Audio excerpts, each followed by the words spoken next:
February 20th, 1967, dawned gray and humid over the rice paddies of the Mekong Delta as Private First Class James Rodriguez clutched his brand-new M16 rifle, its black polymer furniture gleaming with an almost futuristic sheen against the ancient Vietnamese landscape. The weapon felt impossibly light in his hands, just 6 pounds compared to the 9.5-pound M14 his drill sergeant had trained him on at Fort Benning, and the promise whispered through the ranks was intoxicating. This space-age rifle would give American soldiers an unstoppable advantage against the Viet Cong. The M16's journey to Vietnam began not in a military arsenal, but in the innovative workshops of Eugene Stoner, a former Marine and aviation engineer who reimagined what an infantry rifle could be. In 1956, Stoner joined Armalite, a small California firearms manufacturer, where he developed the AR-15, a lightweight air-cooled rifle firing a small-caliber high-velocity round. The weapon represented a radical departure from traditional military thinking. Instead of the heavy .30 caliber rounds that had dominated warfare since the First World War, Stoner's design chambered the diminutive .223 Remington cartridge, later redesignated as 5.56mm NATO. The theory was elegant. Smaller rounds meant soldiers could carry more ammunition, and the high velocity would compensate for the reduced mass. Secretary of Defense Robert McNamara fell in love with the AR-15 during demonstrations in 1962. Unlike the career military officers who valued tradition and stopping power, McNamara, a former Ford Motor Company executive, approached warfare with a businessman's eye for efficiency and cost-benefit analysis. He watched as the lightweight rifle punched through steel helmets and body armor in test after test. When Colt acquired the manufacturing rights from Armalite and the rifle was redesignated as the M16, McNamara saw an opportunity to modernize the entire American military at a fraction of the cost of continuing M14 production. The decision to adopt the M16 came with unprecedented haste. According to military historian James Fallows, writing for The Atlantic in 1981, the rifle's rush deployment bypassed many standard military procurement protocols. Traditional extensive field testing across diverse environments and conditions was curtailed. The Army's own testing facilities at Aberdeen Proving Ground raised concerns, but McNamara's office pushed forward, driven by the escalating demands of the Vietnam conflict and the allure of technological superiority. By early 1967, the M16 was flowing into Vietnam by the thousands, distributed first to elite units and then cascading down to regular infantry divisions. The rifle arrived with a reputation bordering on mythical.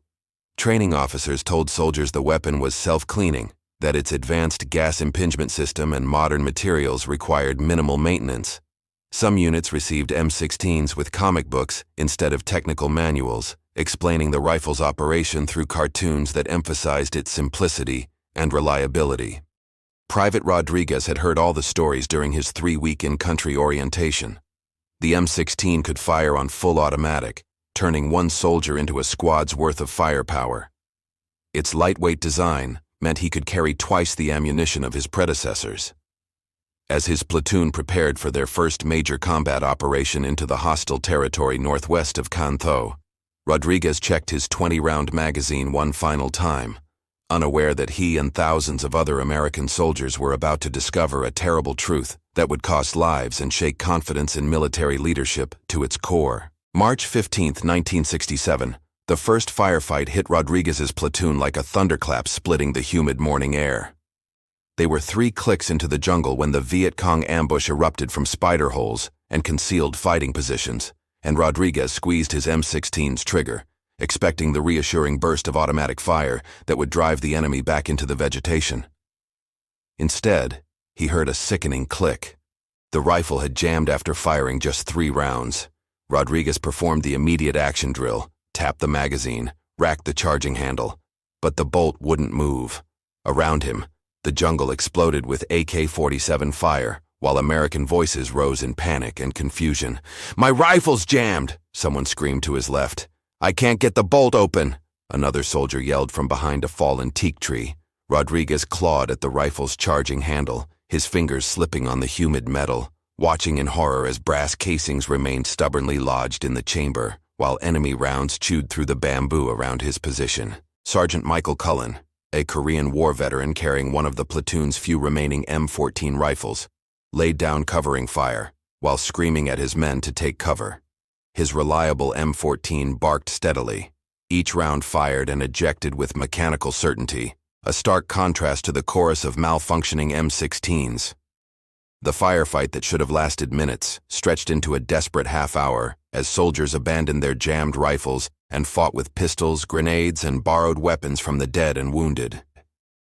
The pattern repeated itself across Vietnam with horrifying regularity throughout the spring and summer of 1967. In the Central Highlands near Pleiku, 1st Cavalry Division soldiers reported failure rates approaching 20% during sustained firefights. Near the demilitarized zone, Marines discovered their M16s jamming during the crucial opening seconds of engagements, forcing them to resort to hand-to-hand combat or retreat under fire.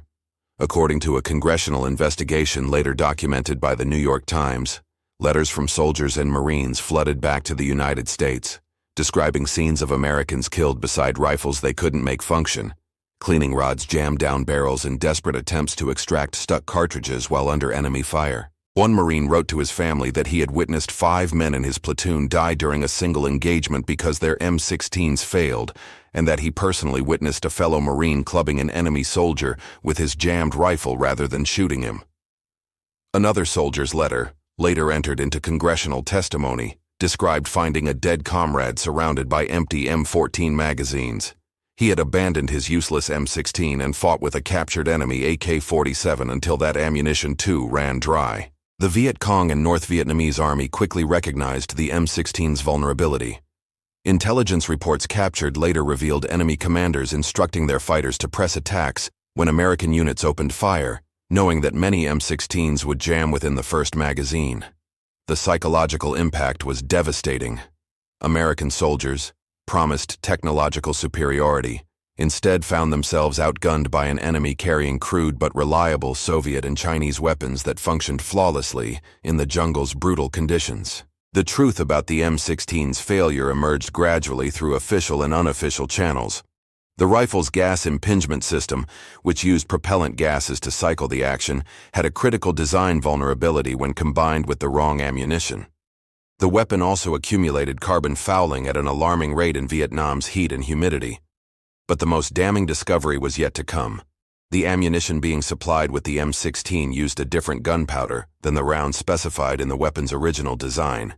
A change made for cost-saving reasons that had catastrophic consequences in combat, creating excessive chamber pressures and fouling rates that overwhelmed the rifle's operating system.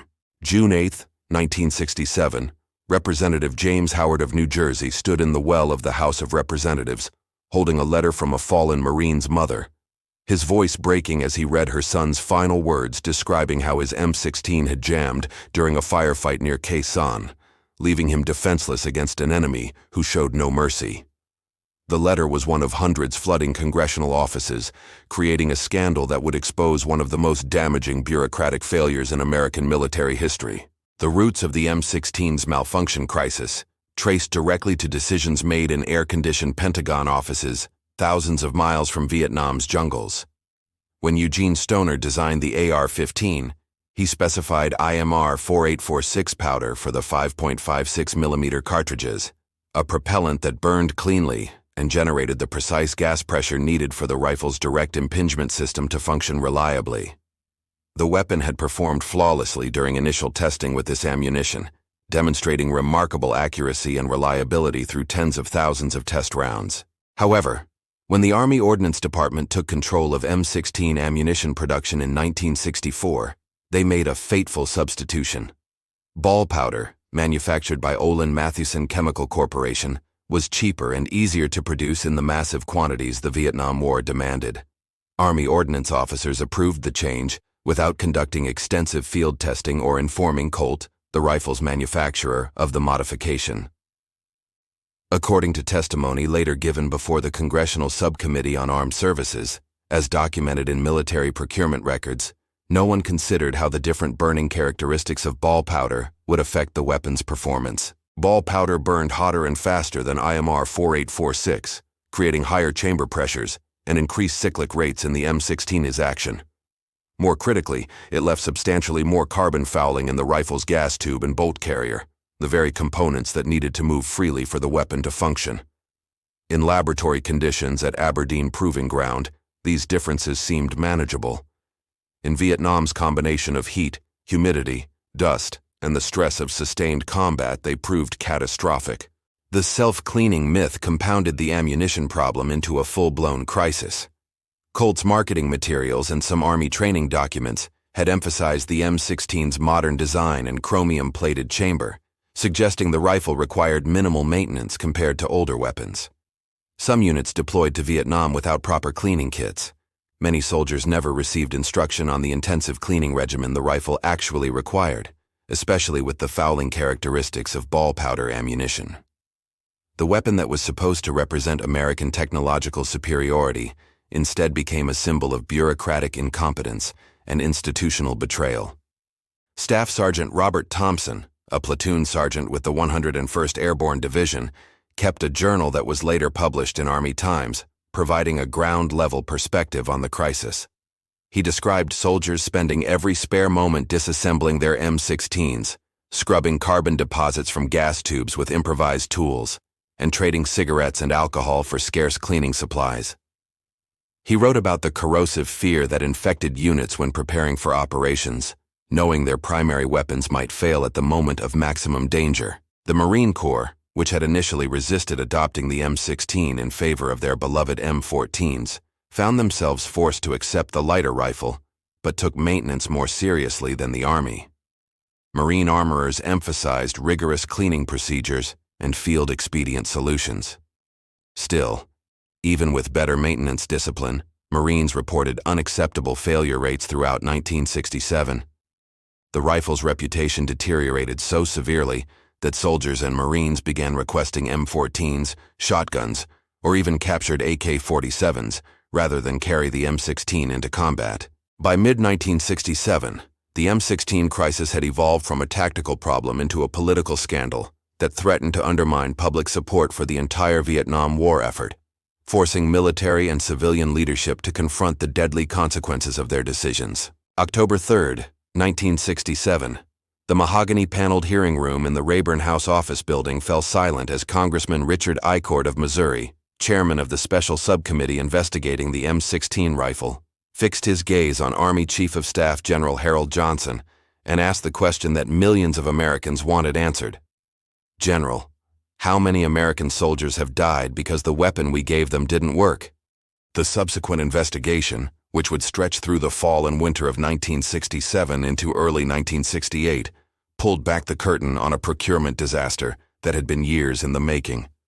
Icord's subcommittee compiled testimony from soldiers, Marines, officers, weapons designers, ammunition manufacturers, and Pentagon officials, creating a damning record of institutional failure, interdepartmental rivalry, and the deadly consequences of prioritizing cost savings and bureaucratic convenience over combat effectiveness.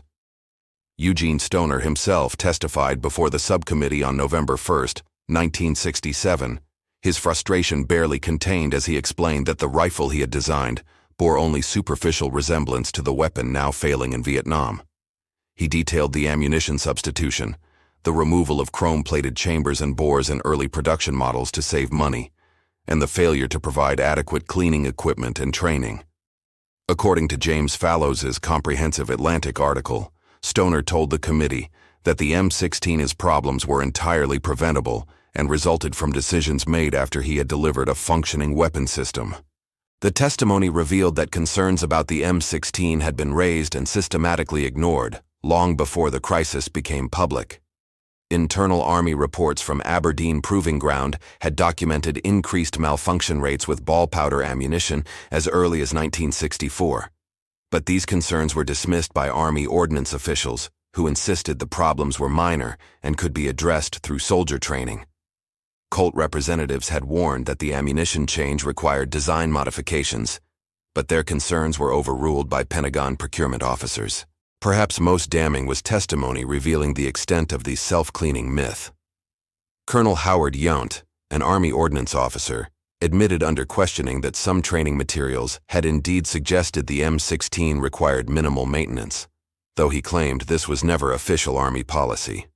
Yet soldiers testified they had deployed to Vietnam without cleaning kits, having been told the rifle would function reliably with minimal care. The disconnect between Pentagon assurances and battlefield reality had cost American lives. The subcommittee heard wrenching testimony from soldiers who had survived firefights where their weapons failed. One Marine corporal described watching his best friend die trying to clear a jammed M16 while enemy soldiers advanced on their position. An Army sergeant testified about a patrol where 7 of 12 M16s malfunctioned during an ambush, forcing soldiers to fight with pistols and grenades until they could recover weapons from casualties. These weren't isolated incidents, but patterns repeated across every combat zone in Vietnam. The investigation also exposed the bitter rivalry between different Army departments that had contributed to the crisis.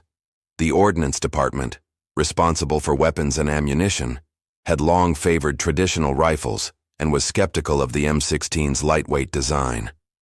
When Secretary McNamara forced M16 adoption over ordnance objections, some officers seemed determined to prove the rifle would fail.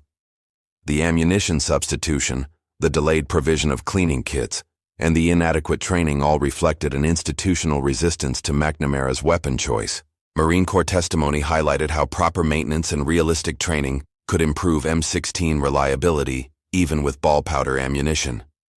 Marine armorers had developed intensive cleaning protocols and ensured every Marine understood the weapon required daily maintenance in Vietnam's environment. While Marines still experienced malfunctions, their rates were lower than Army units, demonstrating that the crisis was partially preventable through better preparation and support. By December, the subcommittee had compiled enough evidence to issue preliminary findings that shocked the American public. The M16 rifle had been deployed to Vietnam, knowing there were unresolved reliability issues. The ammunition substitution had been made without adequate testing. Soldiers had been sent into combat without proper equipment or training to maintain their weapons. The crisis resulted from serious failures in management and quality control at multiple levels. Part 5. The Fix. January 22, 1968. As the Tet Offensive erupted across South Vietnam and American forces faced their most intense combat of the war, a new version of the M16 began arriving at depots in Da Nang and Saigon. The M16A1, designated with that additional letter and number that signified more than cosmetic changes, represented the military's emergency response to the rifle crisis that had killed American soldiers and shattered confidence in military leadership. The modifications to create the M16A1 addressed the most critical failures identified by the Congressional investigation and bitter battlefield experience. The chamber and bore now featured chrome plating, a change that significantly reduced corrosion and made extraction of fired cartridges more reliable in Vietnam's humid environment. The addition of a forward assist, a plunger on the right side of the upper receiver that allowed soldiers to manually force the bolt closed if it failed to fully seat, provided a manual override for the weapon's gas-operated system. Most importantly, the buffer assembly was strengthened to handle the higher cyclic rate caused by ball powder ammunition. But hardware modifications alone couldn't restore the M16's shattered reputation. The Army and Marine Corps implemented comprehensive training overhauls that acknowledged the weapon's maintenance requirements rather than perpetuating the self-cleaning myth. Every soldier and Marine deploying to Vietnam now received intensive instruction on field stripping, cleaning, and maintaining the M16. Units received abundant supplies of cleaning kits, lubricants, and spare parts. Many units adopted daily weapons maintenance as mandatory, with sergeants inspecting rifles to ensure compliance.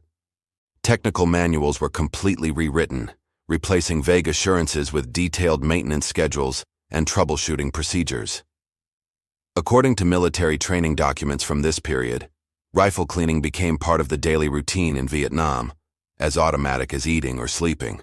Soldiers learned to carry cleaning equipment as essential gear, and experienced troops developed field-expedient maintenance techniques adapted to combat conditions. Ammunition production also underwent changes, though ball powder remained standard due to production capacity constraints and cost considerations. Olin Matheson modified their powder formulation to burn slightly cooler and cleaner, reducing though not eliminating the fouling problems. The Army established stricter quality control standards for ammunition production, testing batches specifically for use with M16 rifles rather than treating 5.56mm ammunition as interchangeable across all weapons platforms. The transformation of the M16 from failure to reliable weapon system occurred gradually through 1968 and into 1969. Soldiers initially greeted the M16A1 with skepticism born of bitter experience. Many veterans of the early crisis years maintained their distrust regardless of modifications, preferring captured AK-47s or requesting M14s for as long as those older rifles remained available. But as the improved rifles demonstrated consistent reliability and new soldiers arrived without the traumatic memories of jammed weapons during firefights, attitudes slowly shifted. By mid-1969, malfunction rates had dropped to acceptable military standards. Not perfect, but comparable to other combat rifles under field conditions. The M16A1, properly maintained and used with improved ammunition, functioned reliably in Vietnam's brutal environment. Units that had suffered through the crisis years noticed the difference immediately. Firefights that once saw multiple weapon failures now proceeded with only occasional malfunctions, no worse than any rifle could expect under combat stress. The psychological rehabilitation of the M16 took longer than the technical fixes. Trust, once broken, required time and consistent performance to rebuild. Soldiers who had watched friends die beside jammed rifles needed to see the M16A1 function flawlessly through extended firefights before they would believe the problems were truly resolved. Combat veterans became the weapon's most effective advocates when they could tell new replacements that properly maintained M16A1s worked, backing their words with personal experience rather than official assurances. The Marine Corps led the way in restoring confidence through relentless emphasis on weapons maintenance and realistic training. Marine units developed a culture where rifle cleaning was a point of pride rather than a chore, where squad leaders personally verified every Marine's weapon was combat-ready before operations. This institutional focus on maintenance discipline proved as important as the hardware modifications in making the M16A1 reliable. Part 6. Lessons Written in Blood. September 5, 1969. Lieutenant Colonel Anthony Herbert watched his company prepare for a sweep operation in the A Shau Valley, noting with professional satisfaction that every soldier was methodically cleaning their M16A1 rifle, the daily ritual now as ingrained as checking ammunition loads or adjusting web gear.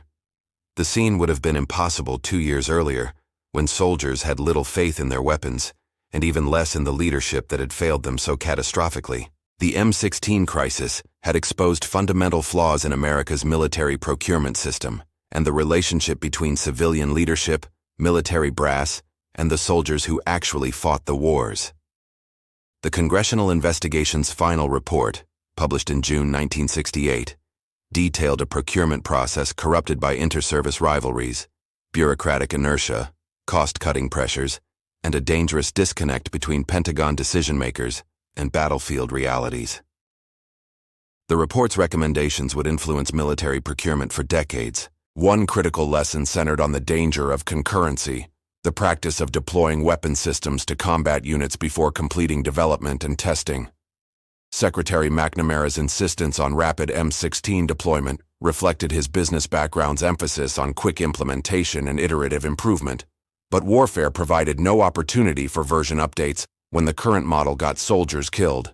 The report recommended that future weapon systems complete rigorous testing across all anticipated operating environments before large-scale deployment, a standard that would become mandatory for major weapons programs. The ammunition crisis highlighted the catastrophic potential of seemingly minor technical changes.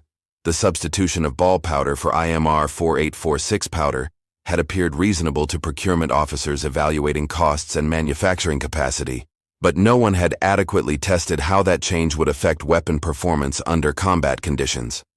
The report insisted that ammunition and weapon must be developed and tested as integrated systems, with any changes to either component requiring comprehensive reevaluation of the complete system. The investigation also revealed dangerous gaps in the military's institutional knowledge and quality control systems. Multiple officers testified they were unaware of problems with M16 reliability until congressional hearings forced the issues into public view, despite extensive complaints flowing through normal channels from combat units. The report documented how warnings from Aberdeen Proving Ground, cult representatives and field commanders had been dismissed, delayed, or lost in bureaucratic procedures. Future procurement required establishing direct feedback mechanisms between combat units and design teams, bypassing layers of bureaucracy that filtered or ignored inconvenient information. The self-cleaning myth demonstrated the danger of allowing marketing considerations to influence military training and doctrine. The M16's space-age image and lightweight design had been selling points for McNamara's modernization agenda, but overselling the weapon's capabilities had directly contributed to inadequate maintenance training and equipment. The report recommended separating marketing from training, ensuring that soldiers received realistic information about weapon capabilities and limitations rather than promotional material designed to generate enthusiasm. Perhaps most fundamentally, the M16 crisis revealed the human cost of prioritizing cost-benefit analysis over combat effectiveness. McNamara's systems analysis approach had revolutionized defense planning in many positive ways, but his emphasis on quantifiable metrics sometimes obscured qualitative factors like soldier confidence, weapon reliability under stress, and the moral responsibility leadership owed to troops in combat. The report's language was diplomatic, but the message was clear. Cost savings that got American soldiers killed were not actually savings. The investigation's findings influenced the development of later weapon systems, though subsequent decades would reveal that institutional memory faded and similar mistakes were repeated with different technologies. The M16A1 itself evolved into the M16A2 and eventually the M4 carbine, each iteration incorporating lessons from Vietnam and subsequent conflicts. The basic Eugene Stoner design, once nearly abandoned as a failed experiment, became one of the most successful military rifles in history, serving American forces for over half a century, and inspiring countless international variants. For the soldiers and Marines who had fought through the crisis years, no retrospective analysis or improved rifles could erase the memory of weapons that failed when lives depended on them, or the friends who died beside jammed rifles, or the corrosive feeling of betrayal when they realized their own military had sent them into combat with inadequate equipment and training. Part 7. The Human Cost. December 12, 1970. Former Private First Class James Rodriguez sat in his parents' home in San Antonio, Texas, attempting to explain to a young cousin why he flinched every time a car backfired, why he couldn't bring himself to attend 4th of July celebrations, why 3 years after returning from Vietnam, the war still dominated his thoughts and dreams. How could he make someone who had never been in combat understand what it meant to squeeze a trigger and hear nothing but a click while enemy soldiers advanced through the jungle? The M16 crisis had inflicted wounds that no Purple Heart recognized and no medical treatment could fully heal. For thousands of Vietnam veterans, the rifle's failures represented a betrayal that cut deeper than enemy bullets. These men had trusted their government, their military, and their weapons with their lives, only to discover that bureaucratic decisions made in air-conditioned offices had prioritized cost savings and interdepartmental politics over the lives of soldiers in combat. The psychological impact manifested in multiple ways. Veterans who had survived firefights with jammed weapons often reported dreams where they were unable to defend themselves, where they pulled triggers that wouldn't fire, or tried to clear malfunctions while enemies closed in. These nightmares reflected not just combat trauma, but the specific helplessness of being betrayed by their own equipment. Therapists at Veterans Administration hospitals documented cases where veterans obsessively maintained firearms long after leaving military service, driven by deeply ingrained fear that weapons would fail at critical moments. The crisis also damaged the institutional trust that military effectiveness requires. Career soldiers and Marines who had witnessed the M16 failures became cynical about leadership assurances and official explanations. When senior officers and Pentagon officials claimed new equipment was reliable or that problems had been resolved, veterans remembered being told the M16 was self-cleaning and that it would give them tactical superiority. This erosion of trust contributed to the broader disillusionment with military leadership that characterized the later years of the Vietnam War. Families of soldiers killed in action when their M16s malfunctioned faced a particularly cruel grief. Letters home describing weapon problems, followed by death notifications, led many families to conclude their sons or husbands had died due to negligence or incompetence rather than the fortunes of war. Some families pursued legal action against Colt or the government, though most such efforts failed given the legal protections surrounding military procurement. Others channeled their grief into advocacy, writing to congressmen and newspapers, demanding accountability for the failures that had cost their loved ones' lives. The racial dynamics of the M16 crisis added another layer of injury. African American and Hispanic soldiers, who served in Vietnam in disproportionate numbers relative to their representation in the American population, bore a disproportionate share of casualties from the rifle's failures. Civil rights organizations noted this disparity, arguing that it reflected broader patterns of inequality where minority communities paid the highest price for policy failures. These concerns contributed to the growing opposition to the war within minority communities and added fuel to the broader civil rights movement. Veterans advocacy groups, particularly Vietnam Veterans Against the War, cited the M16 crisis as evidence of institutional failure and moral bankruptcy in military leadership. In testimony before Congress and at public demonstrations, veterans described watching friends die beside jammed rifles, then being told by officers that the problems were due to inadequate soldier maintenance rather than design flaws or procurement failures. These narratives of betrayal and official lies became powerful rhetorical tools for the anti-war movement, personalizing abstract policy debates through stories of individual soldiers failed by their own military. The crisis also affected soldiers' relationships with their families after returning home. Many veterans struggled to explain their experiences to loved ones who couldn't comprehend the specific trauma of weapon failures during combat.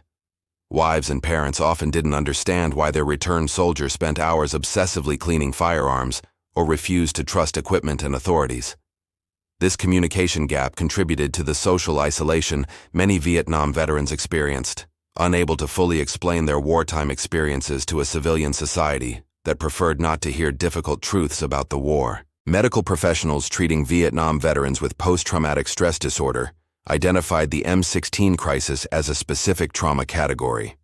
Unlike the general stress of combat, which humans had experienced throughout history, the weapon failures represented a modern betrayal where technology and bureaucracy had created avoidable deaths.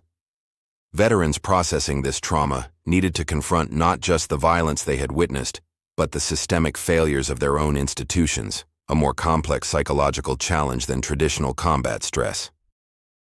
Part 8. Legacy and Remembrance. April 30th, 1995, the 20th anniversary of the fall of Saigon. Former Sergeant Michael Cullen stood at the Vietnam Veterans Memorial in Washington, his weathered fingers tracing names etched in black granite. Pausing at comrades he remembered dying beside jammed M16 rifles in firefights that should never have been so one-sided. The wall held 58,220 names, and Cullen wondered how many of those lives might have been saved if the rifles they carried had worked as promised. The M16's troubled introduction to combat became a case study in military academies, business schools, and policy institutions as an example of how well-intentioned modernization efforts could fail catastrophically when divorced from ground-level realities. The Naval War College incorporated the M16 crisis into its curriculum on weapons procurement and testing, using it to illustrate the dangers of rushing weapons systems into combat before fully understanding their capabilities and limitations under actual field conditions. Harvard Business School examined the crisis as a failure of systems analysis, showing how McNamara's quantitative methods had produced disaster when applied without adequate attention to qualitative factors and implementation challenges. The rifle itself evolved into one of the most successful and widely adopted military weapons in history, a transformation that made its early failures even more historically significant. The M16A1's reliability improvements proved the basic stoner design was sound when properly manufactured, maintained, and supported with appropriate ammunition.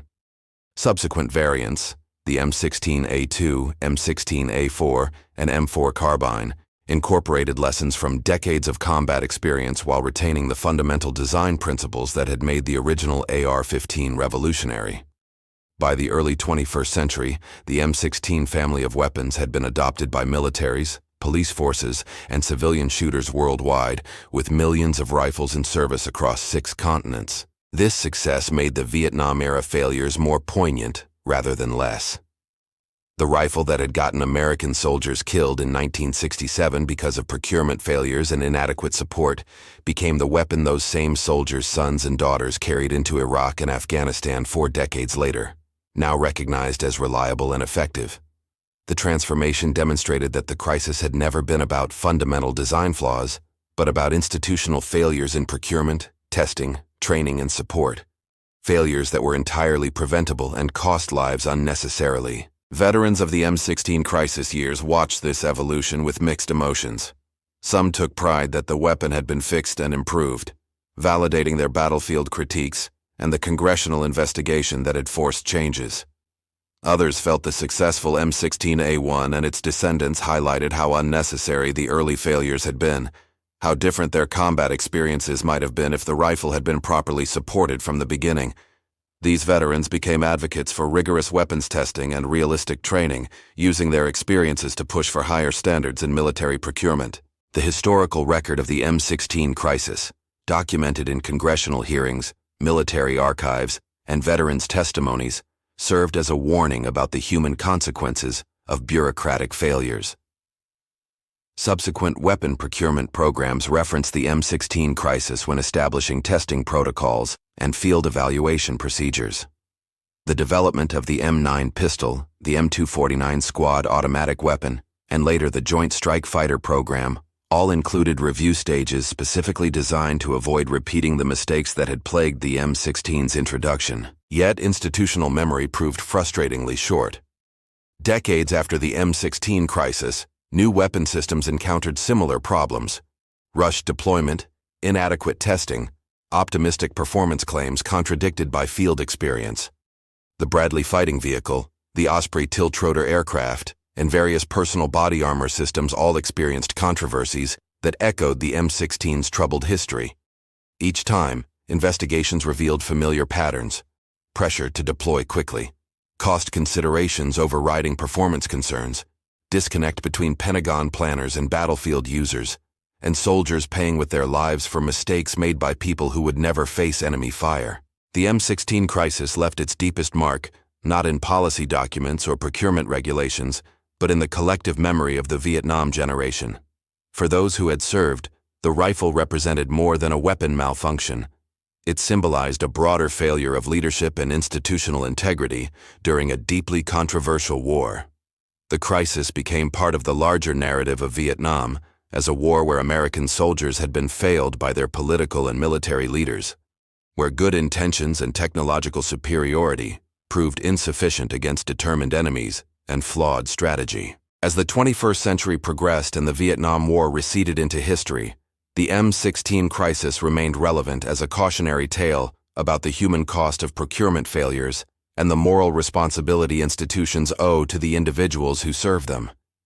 Every time a new weapon system encountered problems, analysts and advocates invoked Vietnam and the M16, reminding decision-makers that rifles that don't fire and equipment that doesn't work don't just represent technical failures. They represent broken promises to soldiers who trusted their government with their lives. The lesson, written in the blood of American soldiers who died beside jammed rifles in Vietnamese jungles, endured. When institutions fail to properly equip and support the men and women they send into combat, they betray not just those individuals, but the fundamental covenant between military and nation, a betrayal whose consequences echo across generations.